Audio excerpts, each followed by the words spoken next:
दादा गप्प का? भाजपात दिसत असलेली दोन देशमुखांची नाराजी ही अचानक नसून ऐन स्थानिक स्वराज्य संस्थेच्या निवडणुकीसमोर दोन देशमुखांच्या राजकीय विरोधकांना देण्यात आलेले पक्षप्रवेश हेच आहे. आणि पैकी शहर मध्यचे आमदार असलेले देवेंद्र दादा यांनी शहर उत्तर आणि दक्षिण या दोन्ही विधानसभा क्षेत्रातील प्रभागांमध्ये आपल्या स्वकीयांचे भाजपा स्थान निर्माण केल्याने हा वाद अधिक पेटल्याचे दिसत आहे. शहर उत्तर विधानसभा मतदारसंघातून सलग 5 वेळचे भाजपाचे आमदार असलेले मालक यांचे कट्टर राजकीय स्पर्धक असलेले स्वर्गीय महेश अण्णा यांच्या सुपुत्रास भाजपात प्रवेश देण्यात आले. म्हणजेच स्वर्गीय महेश अण्णा यांच्या गटासच भाजपात सामील करण्यात आले.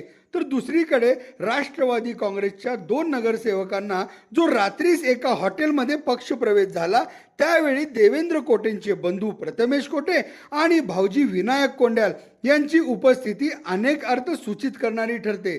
म्हणजेच एकीकडे प्रथमेश कोटे यांच्या रूपात स्वर्गीय महेश अण्णांच्या गटाला पक्षप्रवेश देत शहर उत्तरमध्ये विजयकुमार देशमुख आणि त्यांच्या कार्यकर्त्यांसमोर थेट राजकीय आव्हान उभे राहिले, तर 2 नगरसेवकांच्या भाजपा प्रवेशाने बापूंचे गणित बिघडले. तरी तुलनेने भाजपात नौके असलेल्या दादांनी गप्प राहून एकाच दगडात 2 पक्षी मारण्याचा तर राजकीय डाव साधला नाही ना, हा सवाल उपस्थित केला जात आहे.